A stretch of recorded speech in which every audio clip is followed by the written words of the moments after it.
नमस्कार। मीन राशि के सभी दर्शकों का बहुत बहुत स्वागत।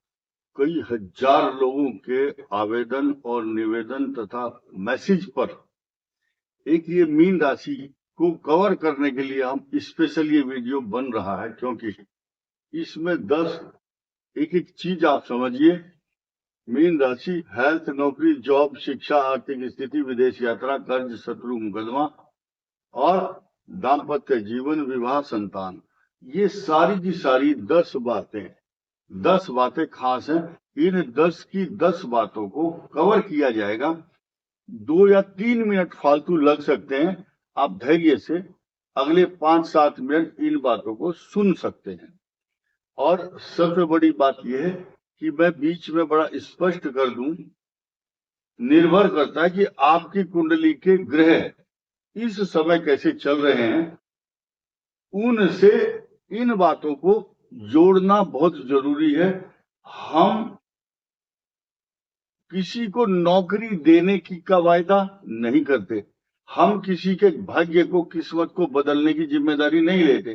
किसी का विवाह कब होगा या संतान कब होगी, आपकी कुंडली के ग्रह तय करते हैं। हम केवल यहाँ विश्लेषण, कोरिलेट करते हैं कि अगर ऐसा ग्रह चल रहा है तो ये लाभ होगा। आपको सचेत और सजग करने के लिए ये वीडियो है। आइए जानते हैं, सबसे पहले पॉइंट को कवर करते हैं।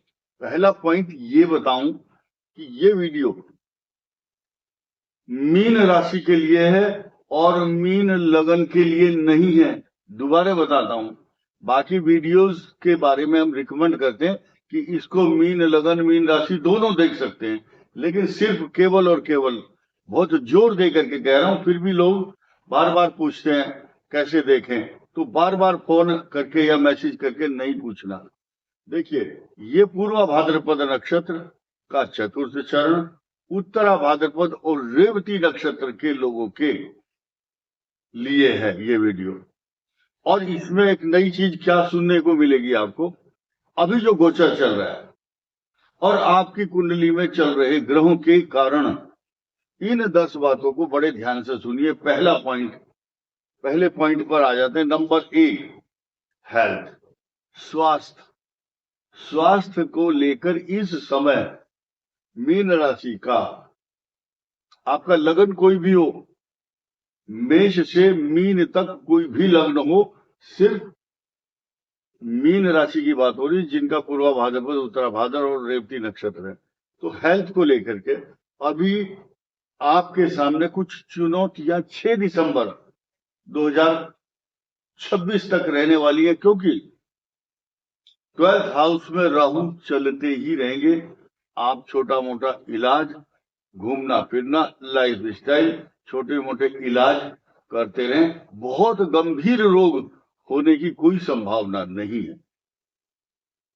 अगर आपकी कुंडली में कोई पाप ग्रह की दशा चल रही है और आपका लग्न ऐसा है जो उससे छठे स्थान के स्वामी की दशा चल रही हो आपके लग्न से, तब ये रोग कारक स्थिति रहेगी। हड्डी से संबंधित रोग देता है, तो अपनी हेल्थ का ध्यान रखना ही होगा। और जिन जिन का मंगल ग्रह खराब है तो सर्जरी भी कराता है। तो हेल्थ के बारे में मैंने बताया। 6 दिसंबर 2026 तक आपको अपने स्वास्थ्य के प्रति केयरफुल होना है, क्योंकि शनि भी मीन राशि पर 3 जून 2027 तक रहेंगे। आगे बढ़ते हैं। नंबर 2, नौकरी पर आ जाओ, जॉब के बारे में। मीन राशि वालों के लिए नौकरी के योग बन रहे हैं 100%, क्योंकि ये नौकरी के भाव को यहां देखते हैं और शनि भी। अब लोग सोचते हैं साढ़े साथी चल रही, नौकरी नहीं मिलेगी, ऐसा नहीं है। ध्यान दीजिए, आपका कोई भी लगन हो, अगर आपके लग्न के अनुसार 10th भाव, 10th हाउस, किसी का यहाँ 1 है तो यहाँ 10 होगा, किसी का यहाँ 2 है तो यहाँ 11 होगा, 3 है तो यहाँ 12 होगा। ऐसे आप पढ़े लिखे लोग हैं सभी। इस दृष्टिकोण से मैं प्रिडिक्शन बता रहा हूं कि मैं ये सोचता हूं कि आप सब लोग ज्ञानी हैं, और जिसका लग्न के अनुसार 10th भाव के स्वामी का अंतर प्रत्यंतर या महादशा चल रही है और वो शुभ पोजीशन में है या 12th में चला गया, तो समझो वो घर से नौकरी करने के लिए निकलने वाला है। उसका बिस्तर, बैग एंड बैगेज तैयार करो और वो नौकरी के लिए जाएगा 100%। तो ये दो बात बताई मैंने, जॉब की, नौकरी की। अब शिक्षा पर आइए। जिन जिन मीन राशि वालों का या लग्न से पंचम भाव बहुत शुभ है या उसकी दशा चल रही है, तो शिक्षा की उपलब्धि, शिक्षा में बढ़ोतरी, अच्छे नंबर लाना, तथा जो कोई कोर्स होता है, जैसे कि कोई कोर्स कर रहा है MBA का, बीटेक का, या कुछ लोग अकाउंट से संबंधित काम करते हैं, MBA करते हैं, कोई भी ट्रेनिंग या course, this is a part of education. तो आपके कैरियर को सुधारने के लिए जो आप ज्ञान प्राप्त करते हैं उसका नाम है शिक्षा। और शिक्षा आपकी बहुत अच्छी होगी। डिपेंड करता है कि यहाँ पाप ग्रह दृष्टि ना डाल रहा हो और यहाँ का स्वामी खराब स्थान में ना बैठा हो या पाप ग्रहों से दृष्ट ना हो, और जिसकी ऐसी दशा चल रही हो कि पंचम भाव का स्वामी द्वादश में चला गया, तो वो बच्चा हॉस्टल में पढ़ने के लिए जाएगा या उसके माता पिता इतने सक्षम होंगे कि उसको विदेश भेजेंगे। बहुत लोग ऑस्ट्रेलिया भेज रहे हैं अपने बच्चों को, बैंकॉक, ऑस्ट्रेलिया, अमेरिका, सिंगापुर, बड़े बड़े इंस्टीट्यूट में MBA करने जा रहे हैं। कोई बीटेक करता है, कोई इंजीनियरिंग, कोई ऑटोकैड, कोई AI का कोर्स कर रहा है, CS का। तो this is depend upon the mahadasha of individual. अब आते हैं आप आर्थिक स्थिति पर। फाइनेंशियल पोजीशन आपकी कैसी है? जरूरी नहीं है कि साढ़े साथी चल रही है और आप आर्थिक रूप से परेशान है, ऐसा नहीं है। मीन राशि वाले बड़ी बड़ी फैक्ट्रियां खरीद रहे हैं, बड़ी बड़ी गाड़ियां, और जो छोटे तबके के सामान्य लोग हैं वो, ऐसा नहीं है कि रोजगार नहीं है या उनके पास आर्थिक साधन नहीं है। निर्भर करता है कि आपके लाभ स्थान की दशा चल रही है या भाग्य स्थान की या चंद्रमा की। जिस मीन राशि वाले व्यक्ति के बच्चों के विवाह हो रहे हैं वो सोना चांदी जरूर खरीदता है, धन खर्च करता है, अच्छे वस्त्र, आभूषण, गाड़ियां, खान पान सब कुछ ठीक करेगा, बच्चों का विवाह तो करेगा ही करेगा। अब आइए, मैंने नौकरी की बात बता दी थी, अच्छा चल रहा है और आर्थिक स्थिति बहुत अच्छी होगी। अब आइए आप विदेश यात्रा पर। विदेश यात्रा के योग बन रहे हैं जिन जिन की कुंडली में 12th हाउस के लॉर्ड की महादशा है। सपोज मीन राशि वाले हैं आप और सिंह लग्न है और चंद्रमा की महादशा चल रही है, आंख बंद करके विदेश जाओ, या विदेश जाना शब्द इंपॉर्टेंट नहीं है, विदेश से संबंध रखना, आयात और निर्यात करना। बहुत से आदमी कपड़ा, गत्ता, चावल, दाल बिजनेस कर रहे हैं। कई हजार प्रोडक्ट ऐसे हैं जो इंपोर्ट एक्सपोर्ट होते हैं विदेशों से, तो विदेशी धन कमाने के योग बनते हैं 12th हाउस के लॉर्ड की महादशा के कारण। और किसी का भाग्येश अगर द्वादश है तो उसका भाग्य उदय विदेश में जाकर ही होगा या अन्य प्रदेश में जाकर अपना मकान बनाएगा, गाड़ी, सवारी, प्रॉपर्टी, पैसा सब कुछ खरीद लेगा। अब ये जो मीन राशि है इसके जो विदेश यात्रा फाइनल हो चुकी है, उस ग्रह के अनुसार कर्ज छठे भाव का स्वामी जो मीन राशि वाला, अगर तुला लग्न है तो छठे भाव के स्वामी की दशा अगर चल रही तो कर्ज में दबा रहेगा। और कर्ज मुक्ति कैसे होगी? गणेश जी की पूजा करने से होगी, या बहुत बड़ा प्रेशर नहीं रहेगा आपके ऊपर। 40 दिन लगातार गणेश जी की पूजा, दूब, घास और लड्डू अर्पण करने चाहिए उनके चरणों में। और शत्रु ऋण रोग शत्रु ये एक ही जैसी संज्ञा है, क्योंकि 6th हाउस के जो लॉर्ड हैं वो इस बात के द्योतक परिचायक और इस बात का कंफर्मेशन और रिप्रेजेंट करते हैं उसको कि छठे भाव का जो लॉर्ड है वो कितने दुश्मन है आपके, और दुश्मन कुछ बिगाड़ पाएंगे या नहीं, या वो शत्रु कब तक रहेंगे, उनके द्वारा उत्पन्न शत्रुओं के द्वारा दी गई पीड़ा वो किस हद तक नुकसान पहुंचा सकती है। ये बात सुनिए ध्यान से। जब मनुष्य का लगन का स्वामी छठे आ जाए तो शत्रुओं के द्वारा पीड़ा मिलती ही रहती है। उसके शत्रु उसके ऊपर कोई ना कोई षड्यंत्र, कोई इल्जाम, कोई किसी भी तरह का उसका फोटो खींच करके उसके कोई सबूत लेकर के उसको जेल में डलवा देते हैं। ये मैंने कई हजार बार देखा है। यानी कि यहाँ 9 लिखा है तो यहाँ शुक्र है और शुक्र की महादशा है, शुक्र की महादशा है, या यहाँ 9 है तो यहाँ बृहस्पति बैठे हैं 2 नंबर पर, खराब स्थिति है। अगर 1 है तो यहाँ मंगल बैठा हुआ हो, यहाँ 6 लिखा हुआ है, तो डिपेंड करता है। अगर यहाँ वृषभ लगन है तो यहाँ पर होगा 7 नंबर शुक्र, वही लग्नेश ही शत्रु बन जाएगा। आपकी ही राशि का स्वामी, आपके घर के लोग, आपके मित्र लोग आपको जेल में डलवाएंगे। यानी कि शत्रु आपके ऊपर मुकदमा करके आपके छवि को, they will try to tarnish your image, छवि धूमिल करना मेन चीज।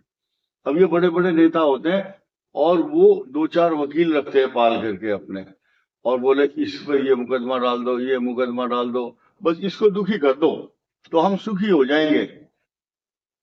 तो ये किसी की ताकत नहीं जो आपको दुखी कर सके।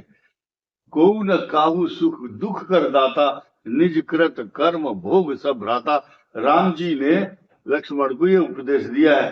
तो मीन राशि वालों को कहना चाहूंगा, आपका लग्न, आपका भविष्य, आपकी महादशा, आपके ग्रह, अंतर प्रत्यंतर तथा मित्र और शत्रु और ग्रहों के बिहेवियर पैटर्न ही आपको सुख और दुख प्रदान करते हैं। किसी ज्योतिषी से आपको सुख नहीं मिल सकता कि वो बोलेगा मैं तेरी किस्मत बदल दूंगा, तेरा मंत्र पढ़ दूंगा, तेरा जाप कर दूंगा। आप खुद कीजिए, आप आगे बढ़िए। तो मीन राशि पर मुकदमा अभी जो चल रहा है वो अभी कष्ट देगा अगले 2-2.5 साल तक। और सबसे बड़ी बात यह है कि अगर भाग्येश की दशा है, जरूरी नहीं कि मीन राशि ही होगी, वहां लग्न में आपकी कोई और राशि भी हो सकती है, लेकिन मीन राशि हो। यह नक्षत्र की बात मैंने की क्योंकि सारे साथी इससे कोरिलेट कर रहे हैं हम उस बात को। तो मंगल की महादशा, मंगल कहां बैठा है, वो जेल यात्रा कराता है, तथा कुछ लोग क्रिमिनल केस में होते हैं, कुछ ऐसे केस जो जमीन के, प्रॉपर्टी के, पैसे के, चेक के लेन देन हैं, वो भी मुकदमे हैं। जिसे बहुत सारे अपराधी भारत के अब उनका प्रत्यर्पण नहीं हो पा रहा है, वो पैसा लेकर के भागे, उनके ऊपर भी मुकदमे चल रहे हैं, उनकी स्थिति खराब है। अब आइए, ये मैंने बताया कि आपके ऊपर जो मुकदमे चल रहे हैं ये मुकदमे साढ़े साथी के कारण भी है, तथा आपकी कुंडली में जो छठे भाव का स्वामी है उसका रिलेशन भी मुकदमे से है, आपके लग्न के अनुसार। ये बोल रहा हूं मैं। आप सब लोग बुद्धिजीवी हैं, पढ़े लिखे हैं, ज्योतिष के अच्छे जानकार हैं, ये सोच करके मैं ये बातें बता रहा हूं। जिसकी समझ में बात ये नहीं आती है कृपया इस वीडियो को ना समझ करके प्लीज ना देखें। अब देखिए, आगे बढ़ते हैं। दाम्पत्य जीवन, मैरिज लाइफ बहुत अच्छी नहीं है क्योंकि शनि मीन राशि पर है और दाम्पत्य जीवन को अप डाउन करने वाला ग्रह कभी ना कभी सूर्य आएंगे, कभी यहाँ पर मंगल भी होगा, कभी मंगल की दृष्टि भी होगी। तो डिपेंड करता है कि आपकी महादशा कौन सी चल रही है। लेकिन कुल मिलाकर के अगले 2 साल 3 जून 2027 तक थोड़ा सा जीवन साथी को, पति पत्नी को स्वास्थ्य से संबंधित प्रॉब्लम या परस्पर वैचारिक तालमेल अच्छा नहीं रहेगा। अब आइए नई चीज, विवाह के योग। अब विवाह के योग कैसे बताएंगे हम? आपके लग्न के अनुसार, मीन राशि अलग चीज है, तो प्लस पॉइंट क्या आ रहा है कि आपका बृहस्पति उच्च राशि में आने वाला है, आपकी राशि का स्वामी, तो इतने बढ़िया रेपुटेशन हो जाएगी आपकी, लेकिन ये रहेगी कुछ दिन के लिए, 14 अक्टूबर 18 अक्टूबर से दिसंबर तक। ये 2 महीने तो संतान के योग बनाते हैं। आपकी अच्छी बुद्धि, अच्छी एजुकेशन, आपकी पर्सनालिटी, बीच में भगवान ग्रहों को इस तरह से मेंटेन करते हैं। अगर आप बहुत दिनों से प्रताड़ित हैं तो वो ग्रह कोई ना कोई वक्री और मार्गी होकर के आपके लिए ऑक्सीजन सिलेंडर बन जाता है। वो आप ये देखिए कि मीन राशि पर अगर कोई बहुत बड़ा कष्ट और संकट और परेशानी आई हुई है, तो जब ये कर्क राशि में बृहस्पति उच्च राशि में आएंगे तो आपको डिसीजन मिलेगा, राहत मिलेगी, रिलीफ मिल जाएगा। अब संतान पर आ जाइए। संतान के योग बन रहे हैं और अच्छे योग बन रहे हैं, निर्भर करता है कि लग्न से बृहस्पति की पोजीशन कहाँ है और पंचम भाव का स्वामी पंचमेश कितना प्रबल है, अस्त तो नहीं है, बृहस्पति से दृष्ट है या नहीं, और तीसरे, छठे, 8वें और 12वें भाव में कमजोर स्थिति में तो नहीं है। ये सारी चीजें निर्भर करती है आपकी कुंडली के ऊपर। लेकिन लास्ट में एक विकेट आपके हाथ में हमेशा रहता। अगर मीन राशि और कोई भी लग्न हो और आप बहुत प्रताड़ित हो रहे, टॉर्चर हो रहे ग्रहों के द्वारा, तो आपको एक बहुत सरल और आसान तरीका मिलेगा। आपका जो भाग्येश है राशि से, उसकी जो रेमेडी है वो ये है, आपको मूंगा जरूर पहनना चाहिए। लेकिन अगर नीच राशि में मंगल है तो, या मंगल की महादशा है, अन्यथा पुखराज पहन के ही काम चलेगा। कुछ लोग ज्योतिषी डरा देते हैं, a little knowledge is always dangerous thing. कम ज्ञान बहुत घातक होता है। मीन राशि वालों के लिए, मीन राशि का जो कलर है वो क्रीम कलर है, हल्का पीला है, येलो, तो येलो सफायर। अगर आपकी मन, आपकी डिग्निटी, आपका सम्मान, आपकी अंदर की ऊर्जा, उसको भरने के लिए या तो बृहस्पति का जाप करें आप रोज 1 माला, पुखराज भी पहने और पीले रंग की दाल गाय को खिलाएं भिगो करके, और हनुमान चालीसा का पाठ, क्योंकि भाग्य स्थान में जो वृश्चिक राशि, इसका स्वामी मंगल, मंगल के दिन जो भी आप करेंगे सारे काम मंगल को ही बनेंगे, मंगल के दिन ही आपका मंगल होगा। अधिकांश लोगों की नौकरी मंगल को ही लगती है, मंगल की दिन अच्छे काम होते हैं, और आप इसलिए हनुमान चालीसा का पाठ करके ही घर से निकलें। बायां पैर घर से निकालें और जब घर में एंट्री करते हैं तो दाहिना पैर अंदर रखें घर के। इस वीडियो में इतना ही। धन्यवाद, नमस्कार।